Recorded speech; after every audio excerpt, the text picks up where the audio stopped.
Você rola o feed.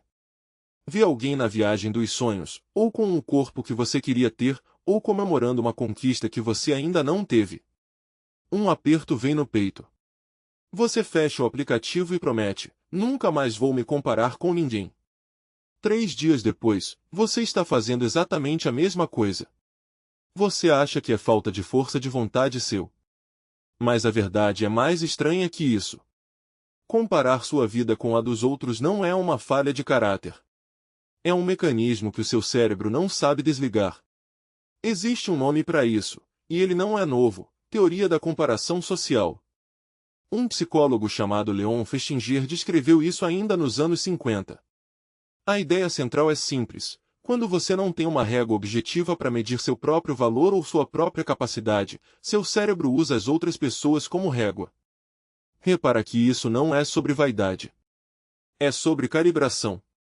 Quanto você vale, quanto você é capaz, o que é normal para sua idade, sua carreira, seu corpo, nada disso vem com um manual. O seu cérebro descobre isso comparando. E esse mecanismo não é um bug moderno. Ele é muito mais antigo que rede social. Em grupos humanos antigos, saber sua posição relativa no grupo definia acesso à comida, a parceiros, à proteção.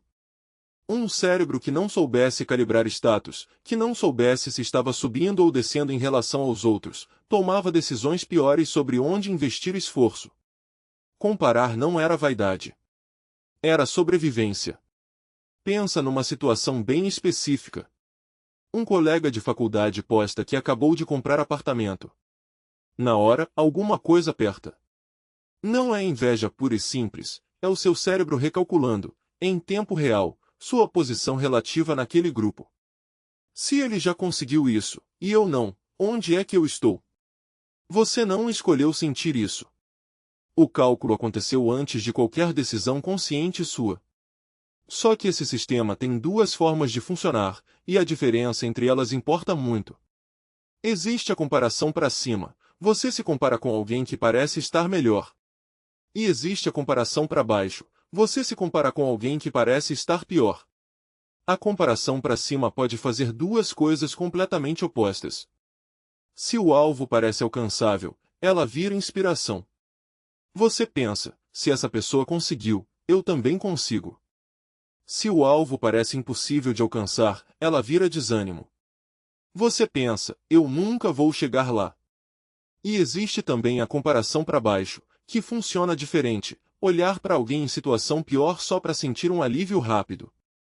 Esse alívio existe, mas ele não constrói nada. Ele só baixa o desconforto por um instante, sem mudar nada na sua situação real. É como coçar uma coceira em vez de tratar a causa dela. Funciona por 2 minutos, e o incômodo volta do mesmo jeito. O problema é: o que decide se um alvo parece alcançável ou impossível? A quantidade de contexto que você tem sobre a pessoa. E é exatamente aqui que a internet quebrou um sistema que funcionava bem por milhares de anos. No grupo humano antigo, seu círculo de comparação tinha talvez 150 pessoas. E você via essas pessoas por inteiro. Via o sucesso delas, mas também via o esforço, os fracassos, os dias ruins. Hoje, seu círculo de comparação é infinito. E você só vê uma fatia extremamente editada de cada pessoa: a foto boa, a conquista, o corpo depois de 3 meses de dieta que ninguém mostrou. Você está comparando o seu por inteiro, com toda a bagunça normal de uma vida real, com a parte editada e escolhida a dedo da vida de milhares de estranhos. Isso não é uma comparação injusta por acidente. É estruturalmente impossível de ganhar. E tem outra coisa que ninguém te conta: quanto mais parecida a pessoa é com você, mais forte fica o impulso de comparação. Você não se compara tanto com um bilionário que não conhece.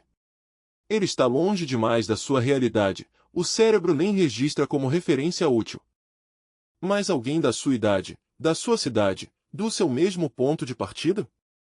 Esse cérebro registra como deveria estar comparável a essa pessoa. E é exatamente esse tipo de comparação que as redes sociais colocam na sua frente o tempo todo: pessoas parecidas com você, mostrando só o melhor momento. O colega de faculdade dói mais que o bilionário desconhecido exatamente por isso. Ponto de partida parecido, resultado exposto, contexto nenhum. Se fosse alguém de um mundo totalmente diferente do seu, o cérebro nem registraria aquilo como referência de comparação válida. E aqui está a virada que muda como você deveria lidar com isso. Se comparar é um mecanismo que não desliga, tentar parar de se comparar está pedindo para o seu cérebro fazer algo que ele estruturalmente não faz. Você não vai vencer essa batalha tentando eliminar a comparação. Você vence trocando o alvo dela. Repara, o mecanismo em si não é o problema. O problema é comparar contra um alvo editado, infinito e sem contexto. Existe um tipo de comparação que usa exatamente o mesmo circuito cerebral, mas de um jeito que funciona a seu favor, a comparação temporal. Em vez de comparar você com um estranho editado, comparar você com você mesmo, há um mês, 6 meses, um ano. Esse alvo tem uma vantagem que nenhum estranho tem: você conhece o contexto completo dele. Você sabe exatamente de onde partiu. E essa comparação, diferente da outra, quase sempre é alcançável, porque está medindo progresso, não status absoluto contra um oponente que só mostra o ponto final. Isso não é ingenuidade nem só pensar positivo. É redirecionar um mecanismo real para um alvo que ele consegue medir de forma justa. Tem uma segunda ação prática, mais simples ainda: perceber quais contas específicas disparam esse aperto toda vez, e parar de segui-las, ou silenciar por um tempo. Isso não é fraqueza nem estar por cima de ninguém. É reduzir a exposição repetida a um alvo que você já sabe que é estruturalmente injusto de comparar. Você não precisa provar para ninguém que consegue olhar aquele perfil sem se abalar. Só precisa parar de alimentar um cálculo que já sabe que está desbalanceado. Repara na próxima vez que aquele aperto vier, olhando o feed.